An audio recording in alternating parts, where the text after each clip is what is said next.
Allen & Company wishes OOIDA and all members a safe, healthy, and joyous holiday season.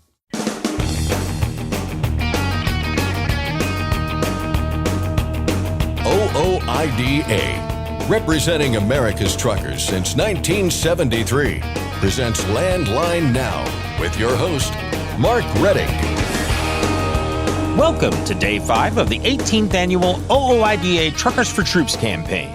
Just call 816-229-5791 or go to OOIDA.com and click on either Join Renew or Donate Now. On the OOIDA smartphone app, you can click on Join Renew and fill out the form.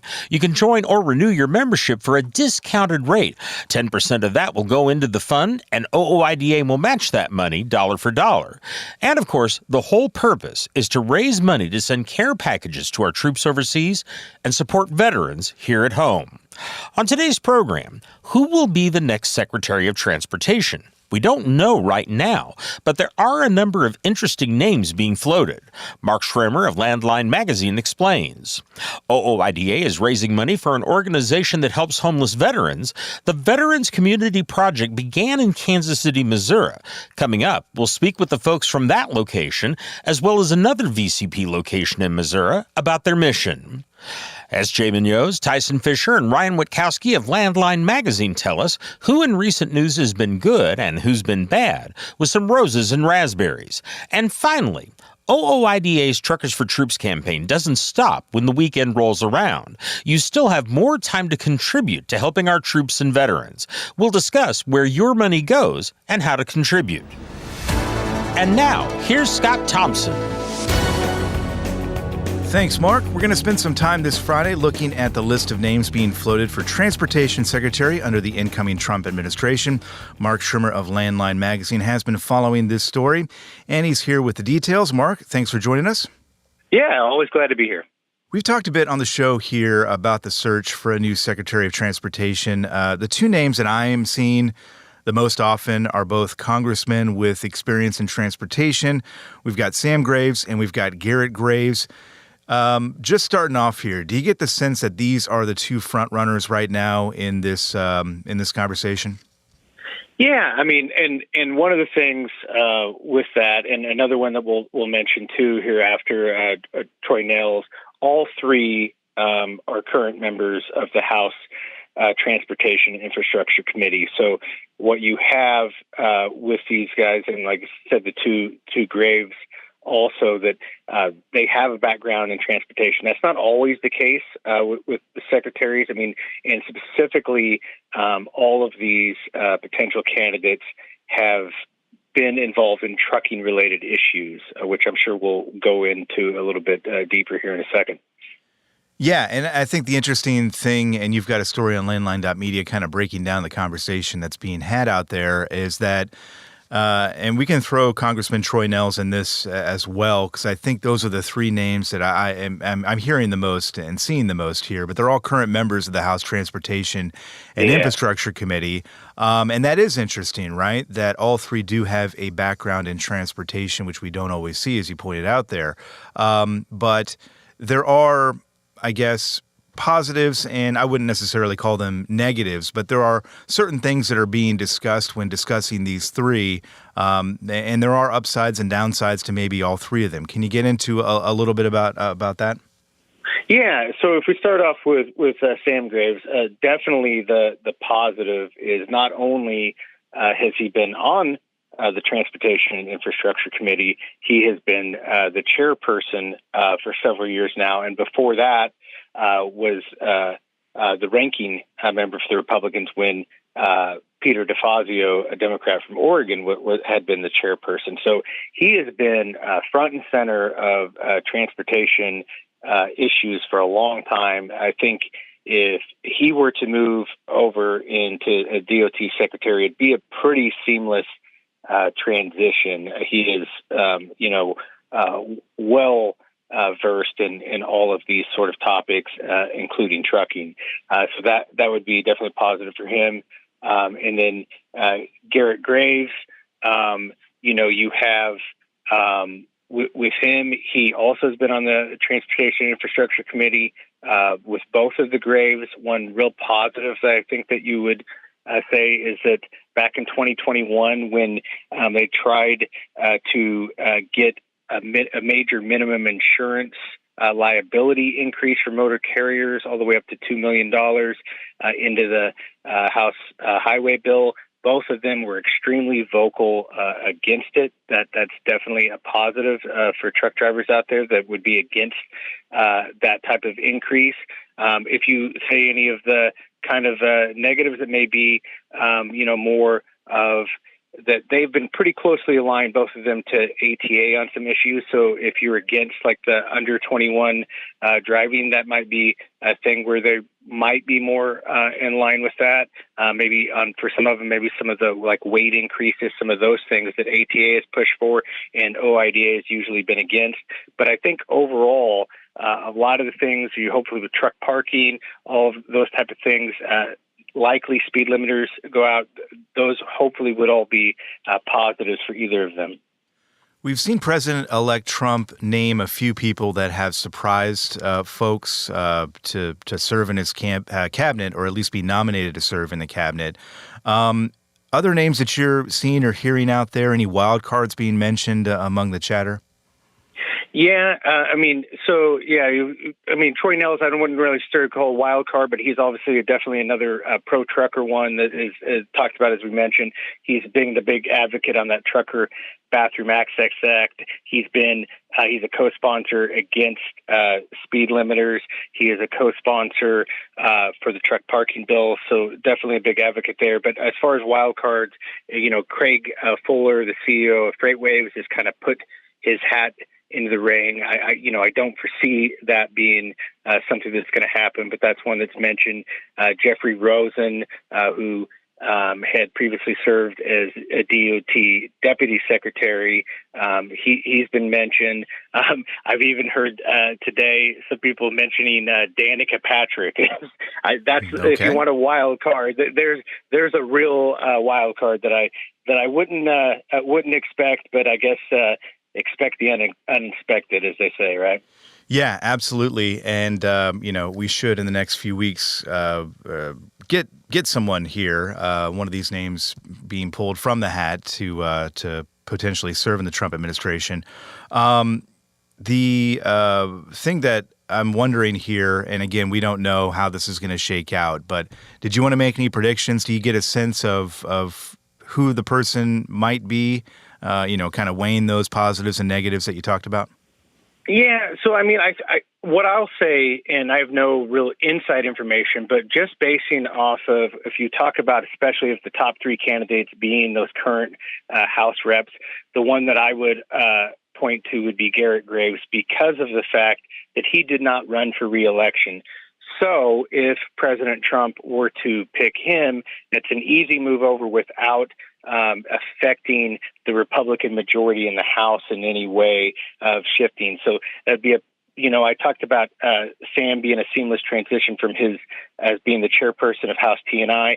This would be seamless from the fact that he has a background in transportation, but also would not have to leave his position in the House because he has already vacated it. We'll see what happens when that person is named. We'll have you back on the show, Mark, to get into the nitty-gritty of what that means for the future of transportation. We appreciate your time. All right. Thank you so much. That was Mark Schirmer of Landline Magazine. Mark Rettig, we'll toss it back to you. Thanks, Scott. Next, we'll speak with the folks at two locations of the Veterans Community Project. S.J. Munoz, Tyson Fisher, and Ryan Witkowski will offer up some Roses and Razzberries, and we'll wrap up this week's Truckers for Troops effort. We'll be back in just a moment. I'm Mark Rettig, and this is Landline Now. Thanks for listening. Be sure to like and subscribe. If you want more content, go to landline.media to get updated news, information, and archived editions of our show. Once again, that's landline.media. Running on ultra-low sulfur diesel? Stay protected this winter with Howe's Diesel Treat and Diesel Lifeline. Steer clear of gel and ice with North America's #1 trusted brand. Find Howe's products nationwide at select retailers, auto parts stores, truck stops, and on Amazon.com. When it's time to overhaul your truck engine, help protect it by insisting on a genuine Vibertech TVD crankshaft damper. Heavy duty, absolute premium quality, and they're made right here in the USA. Find a dealer at vibertechtvd.com. Truckdown.com. Whenever you have a breakdown, you need Truckdown.com.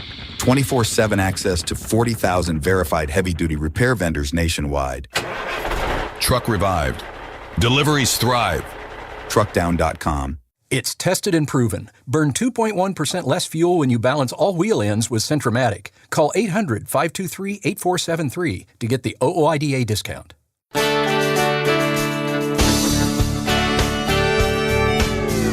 Welcome back to Landline Now and the annual Truckers for Troops telethon, an effort to raise money to send care packages to our troops overseas and to support homeless veterans through the Veterans Community Project.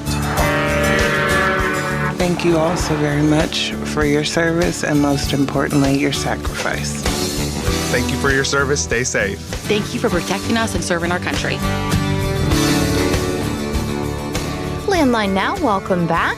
The Truckers for Troops campaign wraps up today at OOIDA. This week, funds have been raised for sending care packages to military serving in combat zones, as well as the Veterans Community Project, which makes a difference in the lives of homeless veterans. The VCP started in Kansas City. To speak about that, Victoria Stempelman joins me. She is the organization's National Director of Brand and Marketing. Victoria, for those who aren't familiar, what is the Veterans Community Project? We did start here in Kansas City, and so Veterans Community Project got its start with 4 combat veterans who were all, they were shaped by their military service. They all had this calling to help their fellow veterans that were in need. So they were all volunteering individually in different ways and capacities in the Kansas City area. And then their paths were able to cross and through their volunteer work. And so they discovered this shared commitment and they really just, started talking and they were like, okay, what could we be doing better for veterans? How would we, if we were in these situations that are veterans, how would we want to be served? And so that's when they came up with our, Veterans Community Project because, they were very bothered by veterans experiencing homelessness. And, so that's really what brought them together is their individual need to serve and then crossing paths. What do you commonly see as being the reasons that a veteran might need assistance and some extra help? Well, I would say that, what we see, it's a variety of things. I've shadowed our outreach, to see, we do have an outreach center where we have an outreach program and we have a residential program. Our outreach is oftentimes where we first meet a veteran because we do provide hygiene packs, clothing packs, snack packs. We do provide emergency assistance, because it's one thing to, help them if they are presently homeless, but there's a lot we can do to prevent that in the first place, So we will have emergency assistance funds that we can spend, we can give to a veteran to prevent them from, being evicted or to help them pay a bill to ensure that they're safe and sheltered where they are so that, they don't get to the point where they are homeless. But, it really runs the gamut on what our veterans are facing, and that's why we really have our Veteran Support Services team has our Homes Index that really focuses on the 5 specific things that our veterans are really the categories that everything kind of falls into.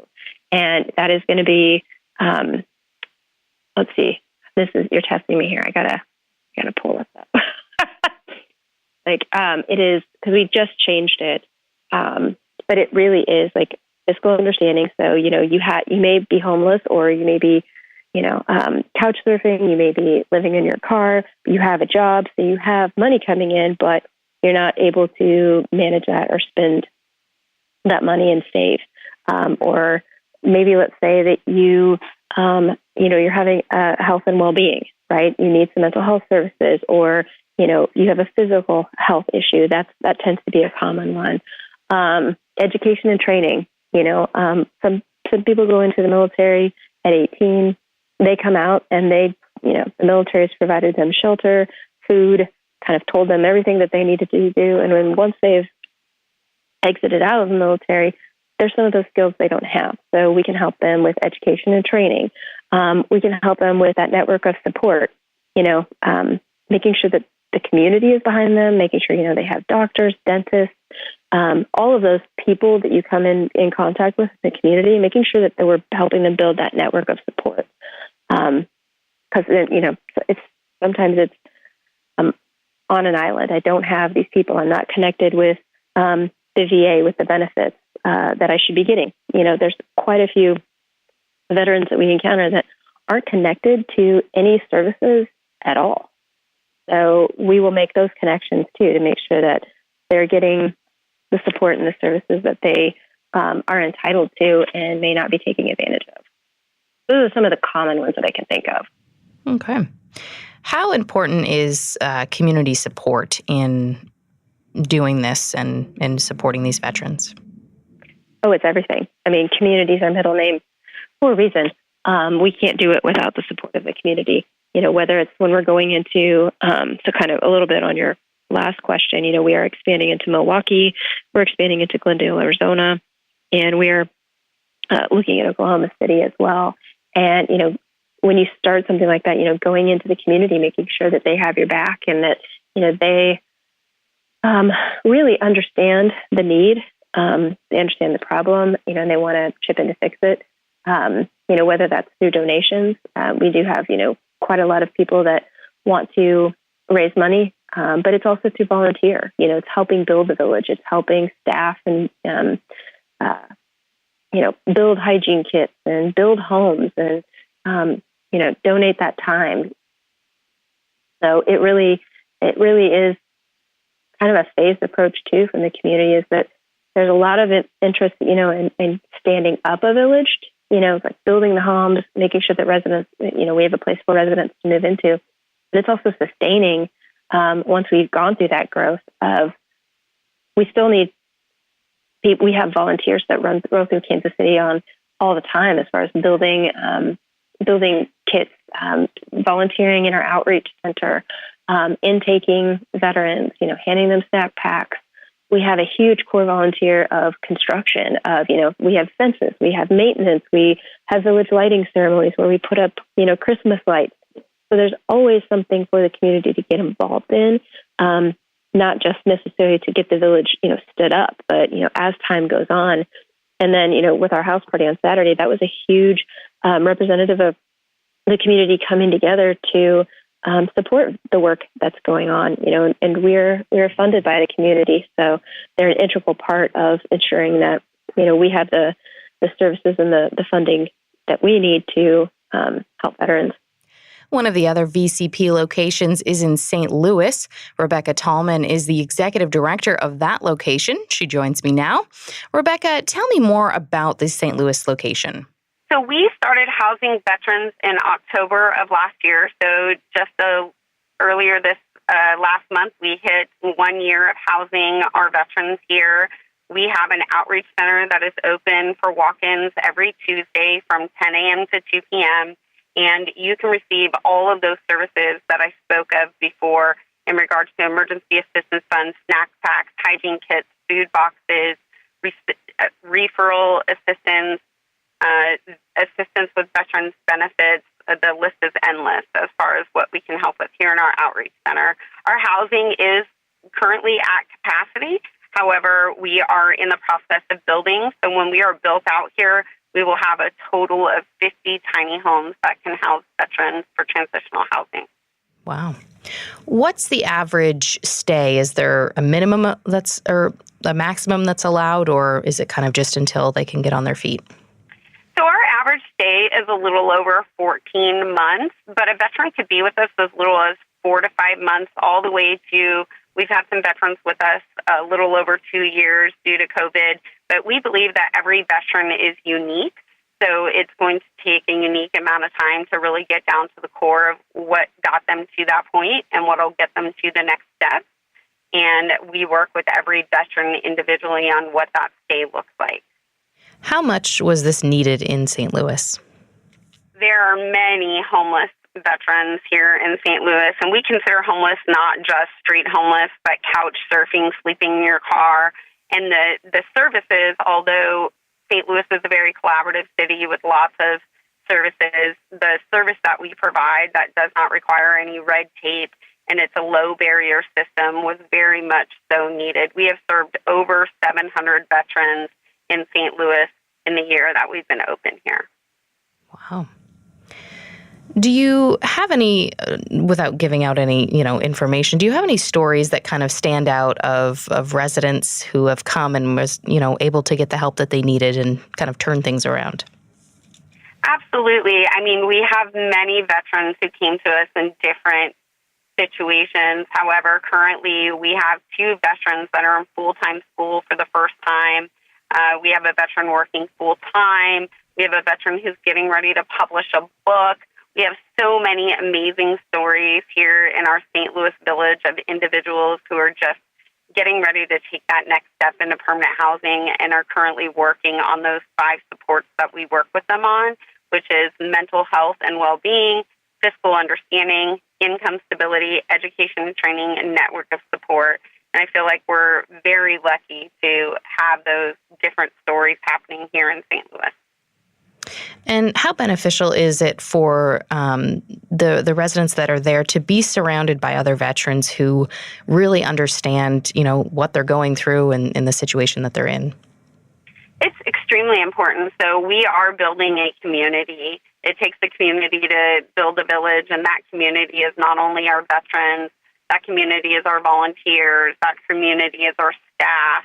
And so it's so extremely important that we are taking that opportunity to build that community here locally. And talk to me a little bit about what it's been like. Your location has been there for a year. Of course, it started in Kansas City. To have other locations that are kind of in different stages, do you all talk and help each other out?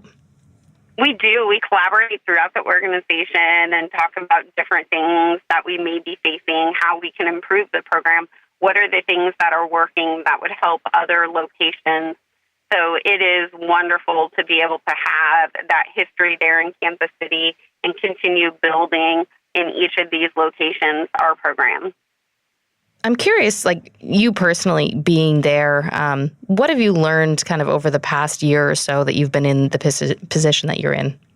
Absolutely. So I've been with Veterans Community Project of St. Louis since 2021. I am a veteran myself, retired Air Force, and I really truly feel that this could be any single one of us. There's often a misconception that being homeless is because there's a mental health issue or there's a substance abuse issue, and that is not the case. Transitioning from service, whether it's done, after 2 years, after 4 years, after 20 years or 30 years, it can be difficult to be able to find that network of support again and work on those different core areas that we talked about. So I think this could be any single one of us, and it could be a decision we made 10 years ago. It could be a decision that we make tomorrow, but ultimately, I think what I've learned is that it is so important that our program is established on housing with dignity and services with dignity and providing the best possible services. And sometimes it's just hard to navigate that system. And so I'm so happy that we're able to be here to be able to walk with these individuals and navigate that system and work on fixing the problem of homelessness. For more information on the Veterans Community Project, you can visit veteranscommunityproject.org, or if you want to donate to the Truckers for Troops campaign, you can visit ooida.com/truckers-for-troops. For Landline Now, I'm Ashley Blackford. Stay tuned for more after this.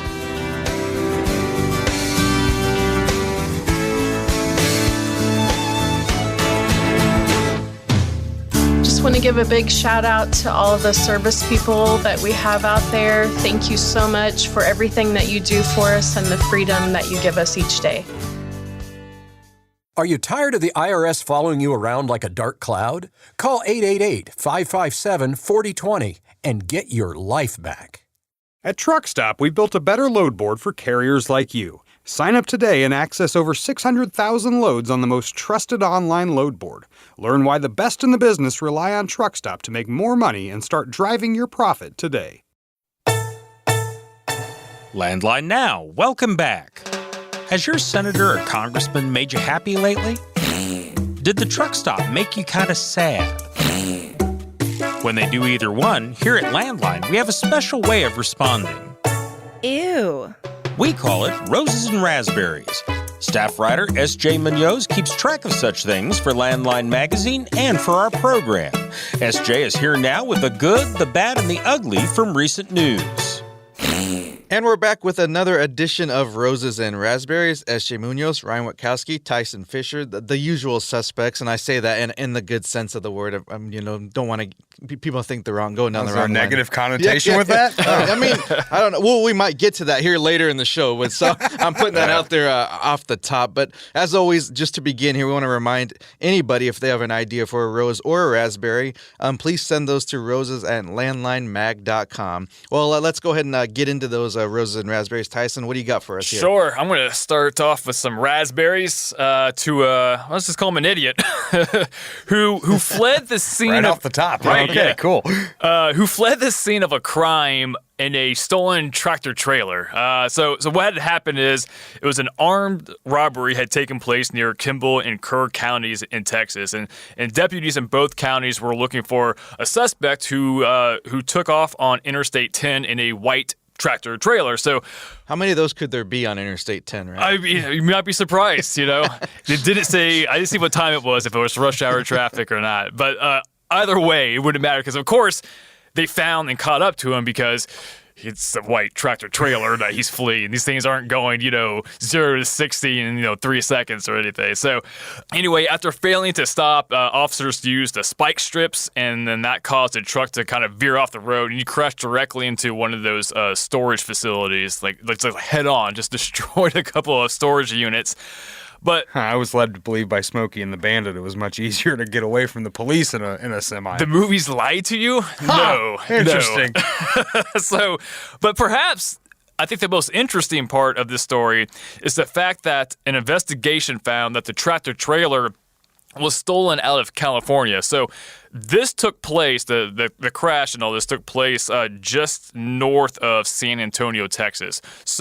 I covered some distance there, yeah. So yeah, I did the math, and so at the shortest distance, this guy drove a stolen tractor trailer at least 1,100 miles. At the very least, that's a good couple of days. 1,100 miles, and what I was thinking is, a law-abiding trucker would probably get pulled over, inspected, and cited doing that, California to San Antonio trip. But this guy drives 1,100 miles in a stolen truck, and the only reason why he got busted is because of an armed robbery that he had committed before. So if he could have just, held off for a little bit longer, he might have made it out of that state and on to the next one. Turns out he might just be a really good driver, just nobody's paying attention to him. He's minding his business. But the real highway robbery here is the inspection stations. I think we can, see what you did there, see what I did there. So it's weird because I think about you're right, normal folks would get caught for stuff like this. Right. I had my tags, actually. I was lazy and didn't renew them, and it hit the end of the month, and it was a day or two afterwards. I got pulled over. I got let go with a warning, but I still got pulled over. And then I'm like, dude, I see people driving with 2-year-old expired temp tags. It's not 2022 anymore. Even older, the license plates that aren't even in use anymore, you still see them on the road, and you're like, how does this guy make it day to day? It's very surprising. I mean, you figure going 1,100 miles, let's say a gust of wind comes up and blows you out of your lane, even while you're still, driving properly, and that's going to get you pulled over. But this guy seemingly avoided everything. Ryan, I guess you went to the interwebs for the next one, so let's be easy here. Yeah, let's give some roses out to a Reddit user, Lucario Stormblade. I don't know if that's his real name or not, but roses to him for sticking it to the man.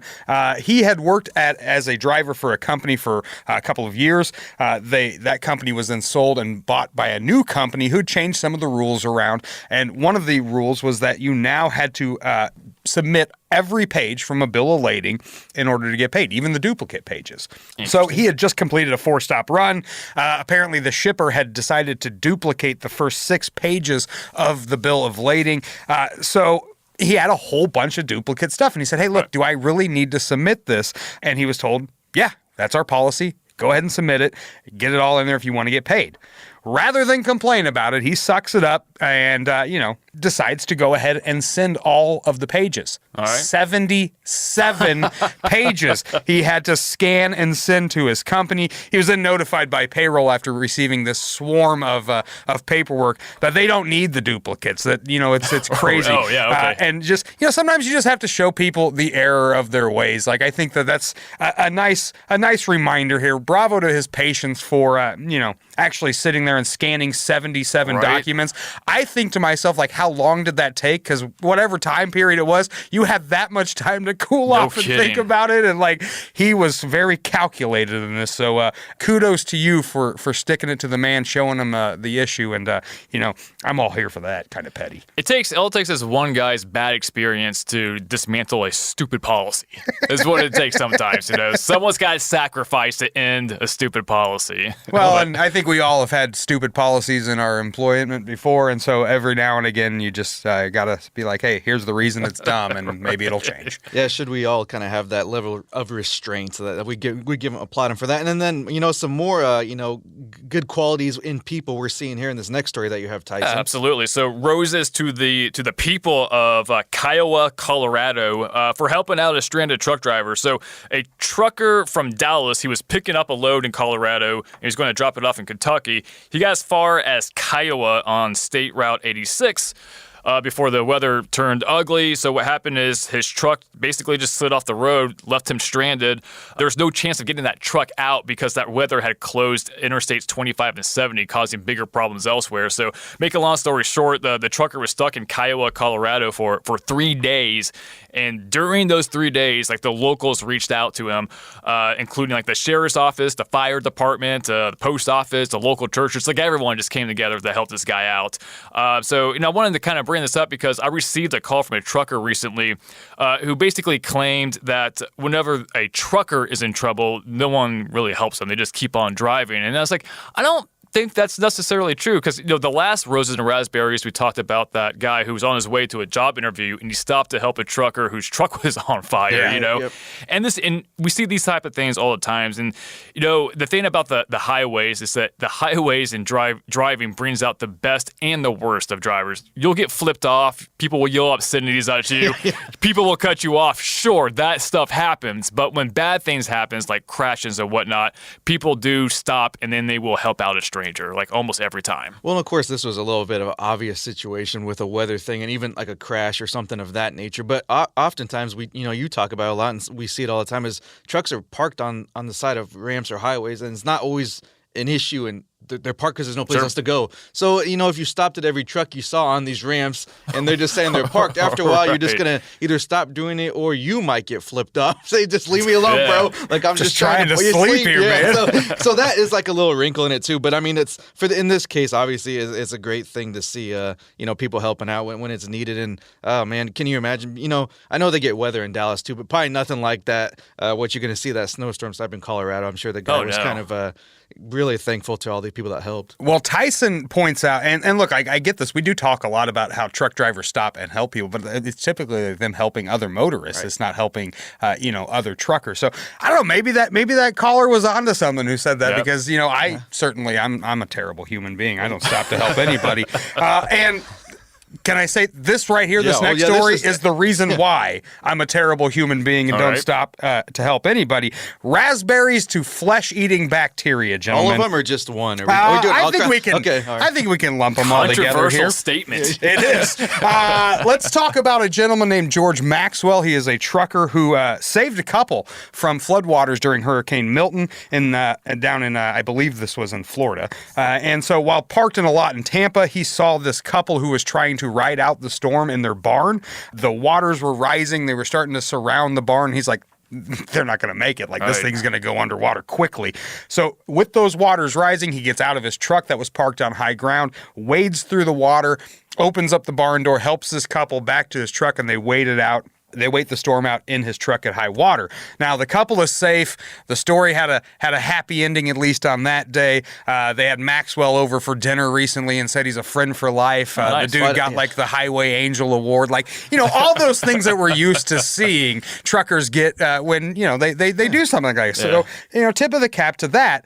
However, from the No Good Deed Goes Unpunished file 2 weeks ago, Maxwell was hospitalized with what a report called, quote, a painful flesh-eating bacteria that he contracted while wading through those waters. Good God. What? No, thank you. I'm out on that one. He said he would absolutely do it again, by the way. Good for him. So, we hear like truck drivers when we talk to them about these stories, they're like, oh, yeah, I'd do it. Anybody else would do it, right? No. If I knew that I was going to get flesh-eating bacteria going into that water, I'd be like, I know, right? This is a real tough day for those two in that barn. But he said, quote, I would hope someone would do it for me. I would do it for anybody else. Again, this is why I'm a terrible person. I might not get Angel Awards, but I'm also not getting flesh-eating bacteria, and I think kind of weigh the options. So there. I mean, Well, I mean, you hear that often with any hurricane. It's just kind of like always like stay out of the water, just because of stuff like this. You don't know what's in there and what's coming in. Of course, the rescue, first responders are going to go in there, but they have different type of equipment. They're not just going in like a t-shirt and jeans or anything. Sure. So I mean, obviously, good deal for him, like being that That's that right. kind of a selfless individual. But yeah, it's unfortunate that was the ending to the to the whole ordeal. I'm out on that too, and I'm just going to be continuing to put bad karma in the world, apparently. So if I'm ever in floodwaters, nobody's coming to save me. I already know that. Well, I mean, as long as it's you know what's coming, I guess we can't really. Speaking of about knowing what's coming, How was he the only one that got the flesh-eating bacteria too? Well, he's the only one we know about. There could be others. The guy that saved him got him. The couple's fine.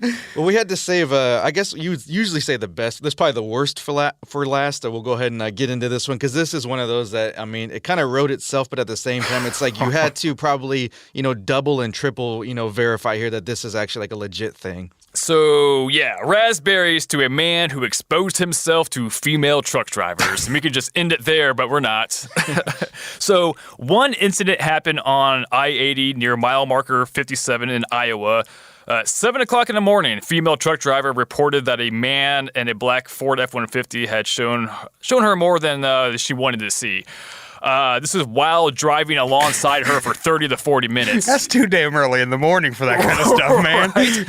And then another incident had happened in the early afternoon on I-80 again. Same thing. A guy in a black Ford F-150 pulled up next to a female trucker, gave her a thumbs up before exposing himself. And I should laugh about that. Yeah, I'll just leave out the other details. This is a family-friendly show, right? The man was soon arrested, and his name, and I'm not making this up, is Sean Stephen Assman. What? Assman. A-S-S-M-A-N. Again, it's not. This is a family-friendly show, so I'm leaving the jokes to the side here. But it writes themselves. But his name was Assman, so I don't really know what to say more other than this. I hear truckers talk about indecent exposure on the highways all the time. This is just another one with a nice kicker of a unfortunate name there. But yeah, that's a thing that happened, and it basically writes itself. But yeah, you can send all of your indecent exposure stories and photos to SJ Munoz. Let's go ahead and. It sounds like we might need to forward those over to Ryan. He's having way too good of a time over here. But as long as it's a raspberry, we don't need anything else with that. No attachments, nothing of that sort. I'm sorry those ladies had to deal with that. That is too early in the morning to be pulling your junk out. All right, well, let's go ahead and we're out of time here, unfortunately. Sorry, Ryan. Thanks for joining us for this edition of Roses and Raspberries. For Tyson Fisher and Ryan Witkowski, I'm SJ Munoz. Landline Now will be back after this commercial break.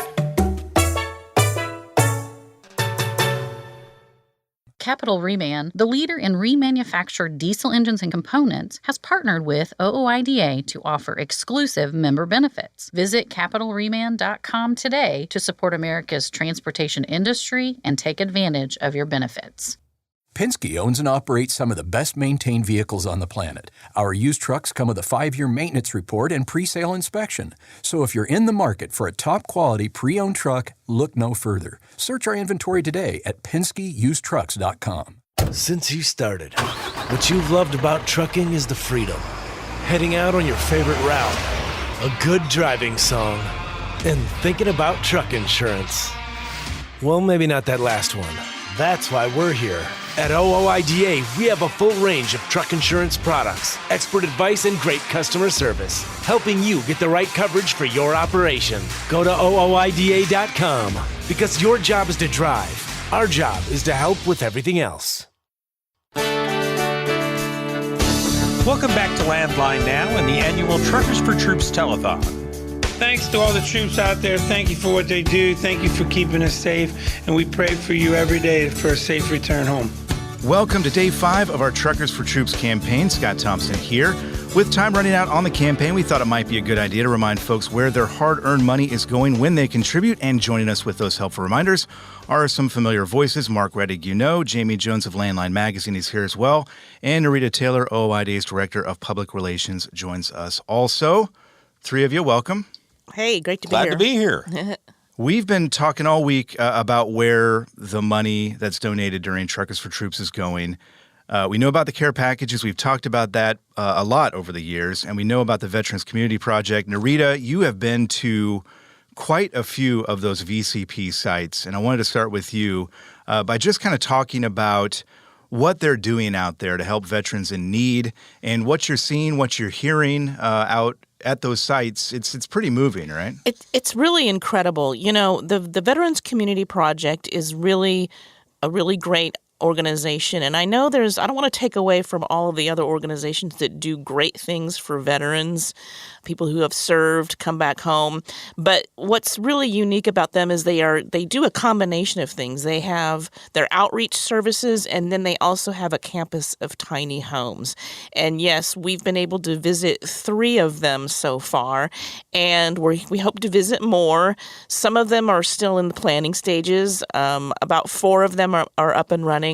But what I've noticed is that there's consistency and yet uniqueness at the same time with the differences in the locations. They have the same template, but then they have, different people running them who are veterans themselves. And it's just extremely moving to visit and hear these individual stories. Yeah, and we've talked about some of those stories throughout the week and kind of highlighting what they do there. Jamie and Mark, you've been here from the start at the Truckers for Troops campaign. Yes, we have. What I think is interesting. We were very young. Very young. Very in high school, I think, right? Yeah, very young. Fresh off the boat. Like 13. Yeah, absolutely. What I think is cool about it, there's a lot of things that are cool about this campaign. One, I think in recent years that has kind of come into focus is that we had the care packages for a number of years, and we're still doing that.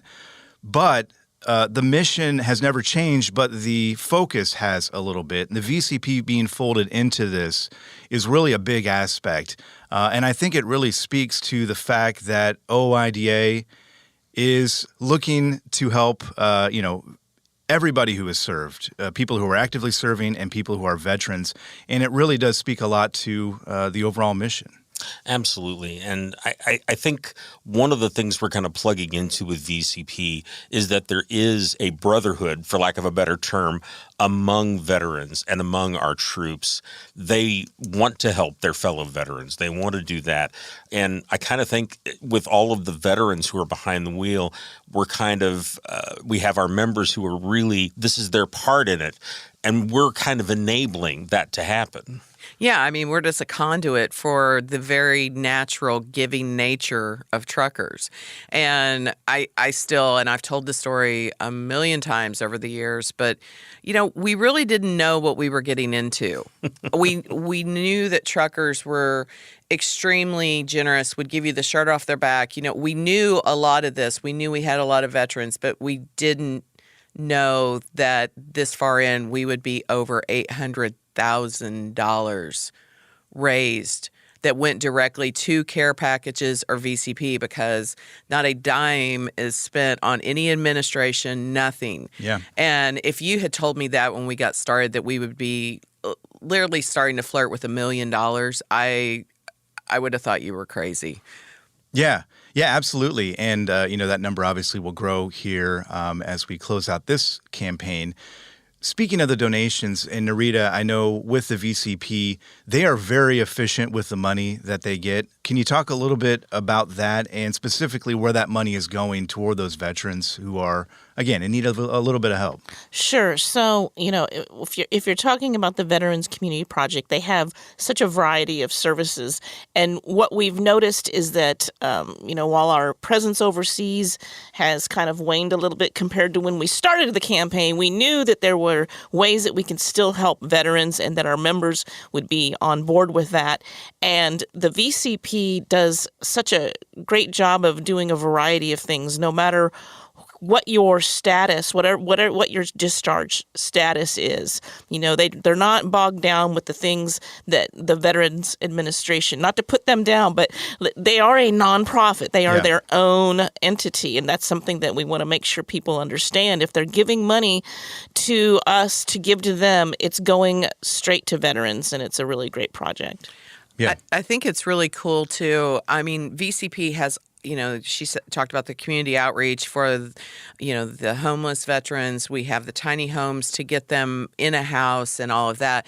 But they do partner with other organizations. If they don't have the service necessarily, they know how to connect you with one that can get you this, what you need. And I think that collaboration is what really impressed me. There's not a greed, like we are the one-stop shop. Mm-mm. What you need, we're going to help you find, and we're going to get you connected. And that, to me, was incredible. And it's everything from you as a human to potentially a pet that you bring along with you. Right. They can connect you with veterinary services. Right. So, I mean, it's just, I can't say enough about VCP. It's that. Go ahead. I'm sorry. Oh no, it's all right. I was just going to add to that. And one of the things, you mentioned the VA. The VA is sometimes an impenetrable system. Red It's tape really all over it. difficult Yeah. for veterans to figure out how to get access. That's one of the first things I talked with VCP about was the fact that they help them navigate all of these different systems that are there for veterans. And that is invaluable. It really is, because you can just get so worn slick playing with government red tape that you give up. Yeah, and it happens all the time. It does. Yeah. And I mean, we've all had our version of it in something, but to be in dire straits with, potentially, homeless or in need of medical care or whatever, and to be in that situation that you feel powerless, and then have a group like VCP step in and go, you know what, we can help. That's right. Yeah. I mean, they're quite literally changing lives for the better on an everyday basis. 1,000%. You can't understate that. So we have talked about where the money goes, right? VCP and these care packages that will be going out. Let's talk about now how people can contribute because the weekend's coming up, and even though the phone lines won't be open and people won't be answering them, there are ways to donate over the weekend, Mark. Absolutely. Number one, OOIDA.com. We're going to have buttons right on the front, one that says Join Renew if you want to take part by that method, and another one that says Donate Now, where if you just want to donate money straight into the fund, you can do that. And you can still call the phone number 816-229-5791. Just hold on to that line while it goes through its message, and eventually you'll hear that beep where you can leave your name and phone number. And if you call any time before the start of business Monday morning, membership will call you back and you'll be counted. The whole thing, none of this would be possible without the generosity and the giving nature of everybody who's listening, of the membership of OOIDA, of other truckers. We're just here as a conduit. Yeah. You guys listening to us are the ones who make it happen and make this all possible. And for those who have served, thank you for your service. Absolutely. Yes, for sure. That's right. Yeah. And donations, it could be $1, it could be $5, whatever you're able to contribute. If you're looking to join or renew your OOIDA membership, you can do that as well. And part of the discount that you get will be donated as well. So a lot of ways to give. I appreciate all three of you being here to talk about this, and thank you to everybody listening, and I'll echo your sentiment as well. Thanks to everybody out there who has served. You bet. Thanks. Thank you. And that's our show for today. Remember that you can donate to the Truckers for Troops campaign 24/7 all the way up until Monday morning at OOIDA.com. Every little bit helps someone in need. We thank you for any and all donations. We thank you for listening, and we hope to see you again soon. From all of us here at Landline Media, have a great weekend and drive safe out there. Thanks for listening. Be sure to like and subscribe. If you want more content, go to landline.media to get updated news, information, and archived editions of our show. Once again, that's landline.media. I'm a dad, a son, a husband, wife, I'm a writer, photographer. I farm. I'm a veteran. I love old cars, fishing, my kids, chrome, and I am a professional truck driver. And together we are OOIDA. OOIDA was founded by truckers to stand up and speak on behalf of truckers. We've done that by combining the individual voices of our members into a single, powerful voice. Protecting your interests, defending your rights. Join us! Make your voice heard.